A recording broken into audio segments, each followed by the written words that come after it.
Добрый день, друзья! Надеюсь, видео, в котором я выбирала 3 уцененных орхидей, вы посмотрели. Если нет, перейдите по ссылке в правом верхнем углу экрана, и вы узнаете, как я выбрала 3 орхидеи из 30, наверное, штук. Какие орхидеи лучше не покупать, а какие орхидеи можно восстановить. Вот эти 3 орхидеи, ими сейчас и займемся. Но еще раз их рассмотрим, потому что все равно, когда мы покупаем, даже достаем их из пакетов, все-таки это магазин. Есть какие-то отвлекающие моменты в магазине, и можно все не усмотреть и не предвидеть. Вот так и оказалось у меня. Помните ту орхидею, которая была с дуплом на стволе? Казалось бы, все прекрасно, чудесная орхидея, тургор замечательный, но когда я ее осмотрела дома внимательней, я увидела, что в центре, в точке роста, есть какое-то коричневое пятно. Что это, на данный момент я угадать не могу. Потому что я не полезу в точку роста для того, чтобы рассматривать, что там такое. Но все-таки я их приобрела, и нужно их восстанавливать. Сниму вот с этой орхидеи упаковочную бумагу, которая закрыт горшок. Прекрасная фирма Decorum. И поставщик этих орхидей Phloboss.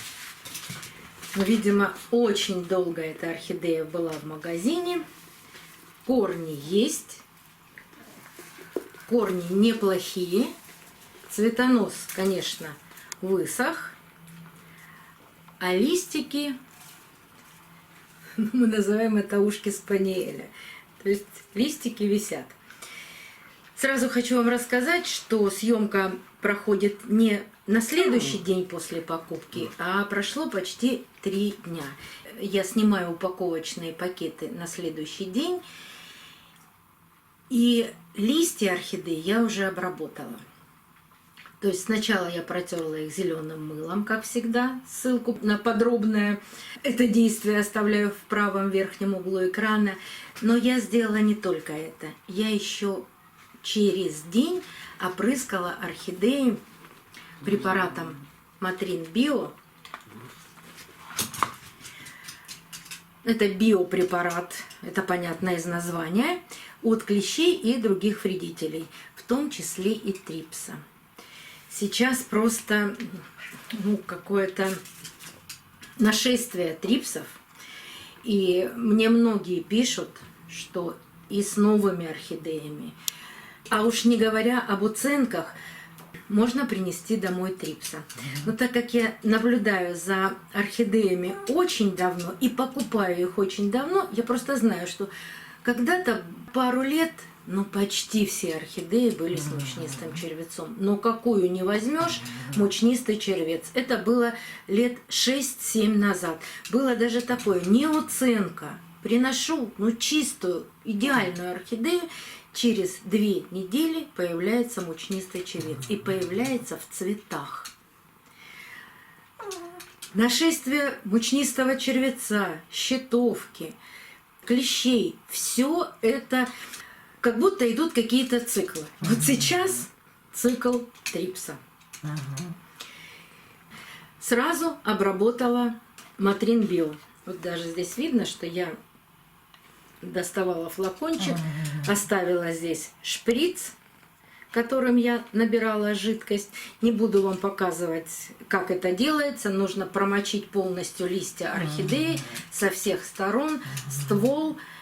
Естественно, держатель я достаю, протираю его. Если есть живой цветонос, обрабатываю и цветонос. Если сухой, то я его сейчас просто обрежу. Ну а когда вы покупаете уценки, они же очень долго находятся в магазине. И даже если орхидея была здоровая, есть большая вероятность, что орхидеи друг друга перезаражают этими вредителями. Тем более, что взрослый трипс летает. Ричард, тебя сегодня очень громко слышно. Сидеть. И не мешать.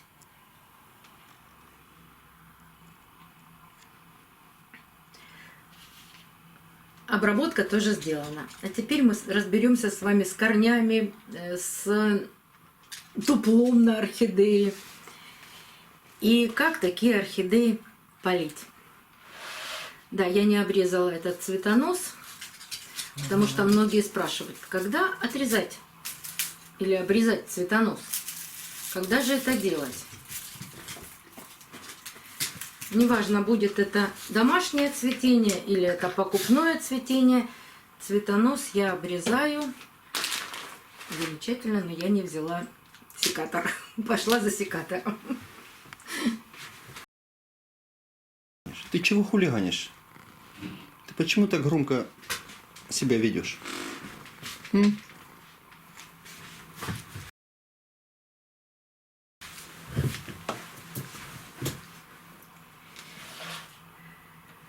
давайте продолжим. Цветонос обрезаю полностью, когда он засох.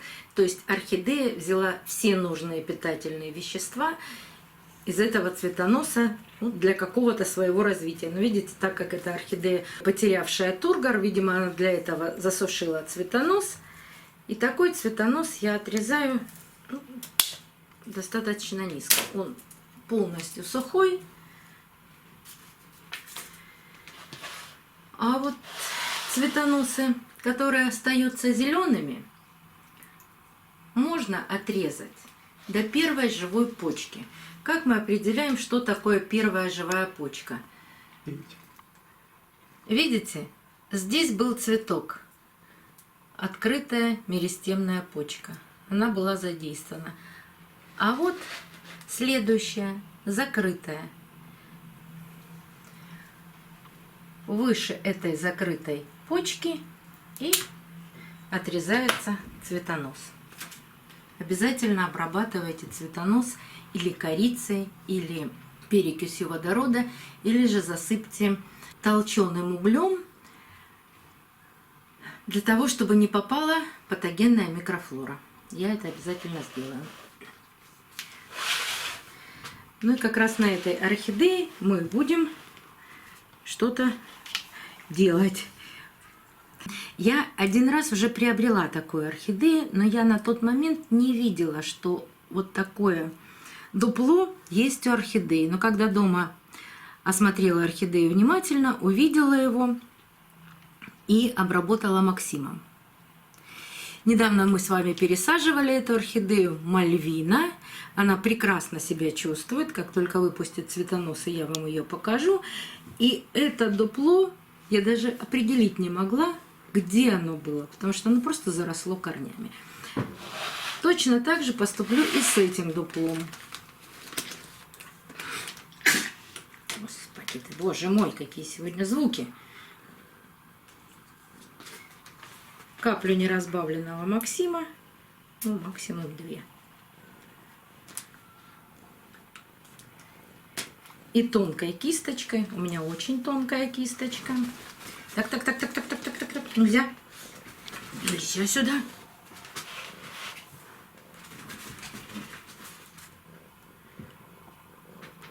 Аккуратно.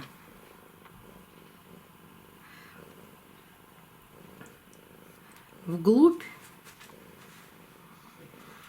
Наношу вглубь этого дупла.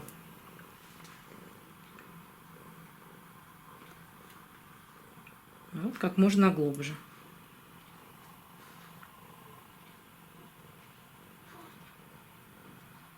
Вот так еще немножко сверху. Так, сейчас я посмотрю, мне там не видно, что я делаю.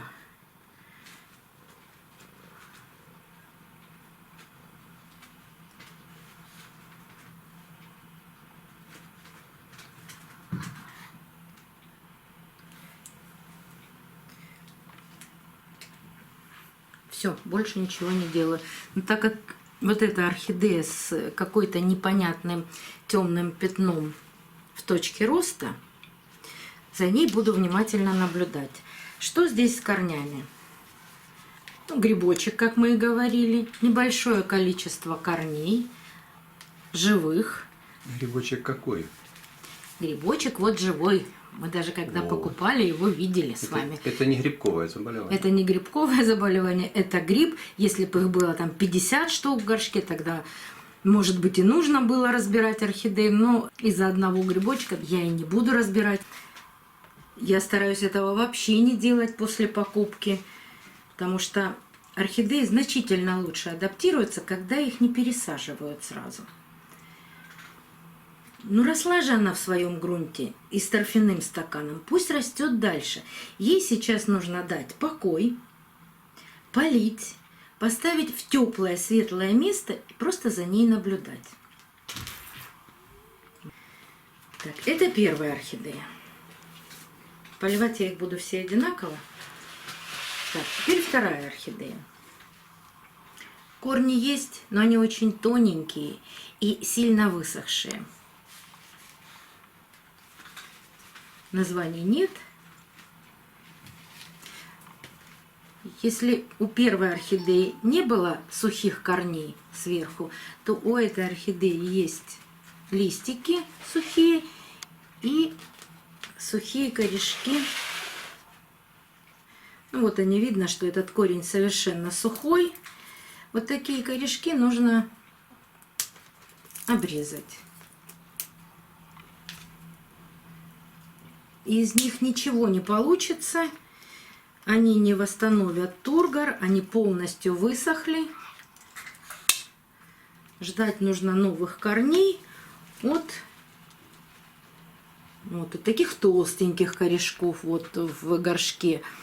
Вполне возможно, что когда мы ее польем, здесь тоже начнут расти корни. А тургор она восстанавливать, да, она восстановит тургор, но не за полчаса. Я вам недавно показывала маленькую орхидейку. Так вот, она восстановила тургор за 3 дня. Эта орхидея может восстанавливать тургор значительно дольше. Неделю-полторы. Ну, тоже посмотрим, понаблюдаю за ней. И вот еще одна орхидея. Вот эту орхидею мы покупали специально для того, чтобы понять, что в самом горшке корней нет. Вот я сейчас так покручу. Если вам кажется, что это корень, то это совершенно сухой корень. И вот отсюда идет сухой корень. И вверху горшка тоже много сухих корней, которые я обрезаю. Если есть кусочек живого корня, до живого я не дорезаю. Там есть фласочный лист, маленький-маленький фласочный лист.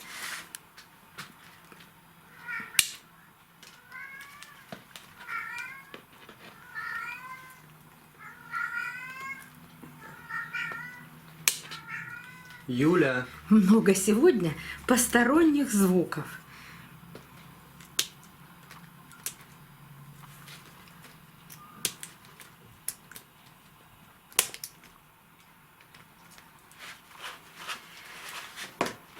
И как мы с вами видим, даже скрепка осталась. В этом горшке не хватает коры, то есть не хватает грунта.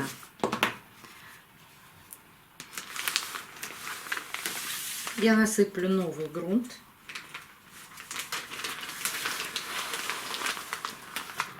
Просто не насыплю даже, а досыплю. Закрыть корни, которые растут сверху. Совсем немного, чтобы прикрыть вот эти здоровые корни.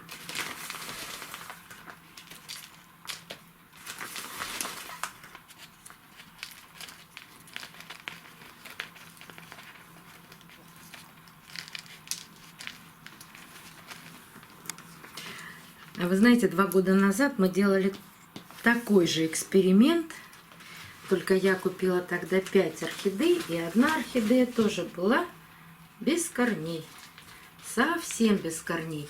Есть целый пылый лист о подробном восстановлении этих 5 орхидей. Все орхидеи, кроме одной, подарены моим подписчикам. А одна осталась у меня, но она не на этой полке стоит. Сейчас досыплю и покажу вам ее. Так, вот так досыпаю грунт, чуть-чуть прикрыв корни. Конечно, все корни прикрыть не получается, но все-таки. Так, вот они, 3 орхидеи.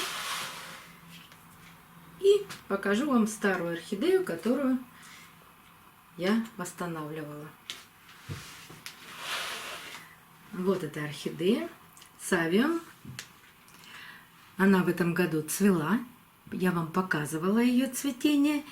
И сейчас виден маленький цветоносик у этой орхидеи.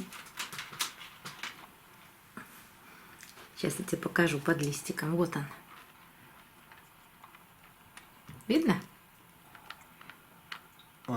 Видно. Даже осталась бирка, та же самая. Эта орхидея была номер 1.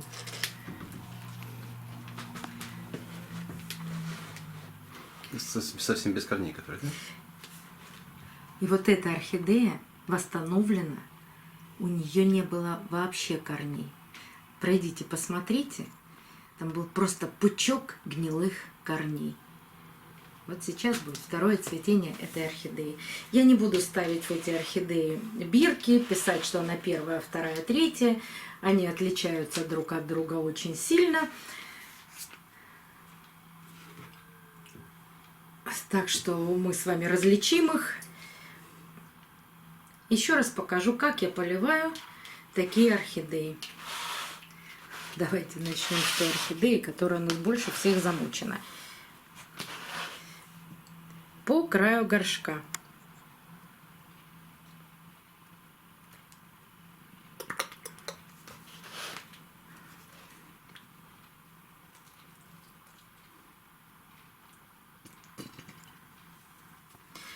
Да, и вот еще один очень часто задаваемый вопрос. А нужно ли вот эти листья как-то придержать, как-то привязать, как-то их поставить? Знаете, я этого никогда не делаю. Но если вы хотите это сделать, как раз таки держатель, по-моему, из этой орхидеи, да?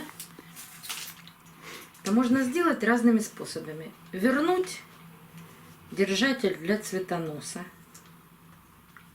Вот, например, орхидея заваливается в горшке. Возвращаем держатель для цветоноса.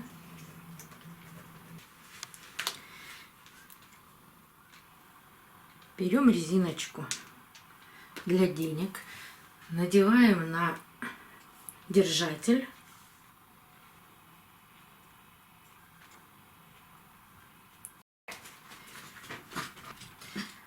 Можно вот так придержать лист.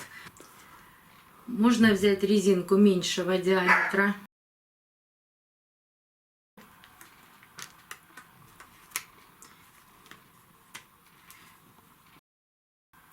Можно придумать все что угодно, но я обычно это не делаю. Ну, вообще-то, те, кто знает немножечко физику и понимает, что такое астматическое давление в листьях, Да. делать этого не будет. Да, поэтому я этого не делаю. Но Самое бесполезное занятие. Но есть, показывают мне, что и скотчем заматывают листья, и что только не придумывают. Я делаю в очень редких случаях, когда центральный лист по какой-то причине, он и в тургоре, и вообще хорошо себя чувствует, но вот так закрывается и перекрывает точку роста. Тогда я его могу развернуть и поставить или прикрепить вот так к следующему листику, чтобы он не закрывал точку роста. Вот так. Просто его открыть. Но не больше. А вот в таких случаях орхидея вернет себе тургор. И это не обязательно, что у орхидеи должны вот так торчать листья. Если они поднимутся, замечательно. Если нет, вот же стоят листья орхидеи, прекрасно. Значит нет, значит орхидея так удобно, и так комфортно. Ну и 2 остальные орхидеи я поливаю точно так же по краю горшка. Если я это делаю с утра, то не выливаю воду даже до вечера. Но обычно к вечеру воды не бывает в поддончиках. Поддончики у меня невысокие, 1,5 сантиметра. Наливаю полный поддончик, но наливаю через верх. Не в поддончик воду, а через верх, для того, чтобы дать питание вот этим корням, которые растут близко к стенкам горшка. Они, кстати, зеленеть начинают. Да, как только попадает на них вода, веломен пропускает воду в паренхиму, и они начинают зеленеть. Это значит, что во вторую губчатую структуру корня паренхиму вода будет набираться. Здесь мы сейчас посмотрим. Вот на этот корень буду наливать воду, который виден. Что там происходит, мне не видно. Зеленеет корень. Уши мешают. Что ж с этими ушами делать? Вот даже на лист налила.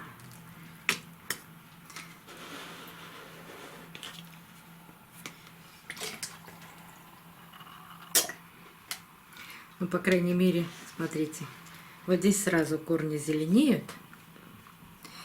И когда первый раз поливаете орхидею, видно, какие корни гнилые, а какие есть здоровые. Сейчас вам покажу, сейчас еще вот здесь полью. Вот эти корни будут гнилые, они так и останутся коричневыми. А если корень позеленел, значит он еще здоров.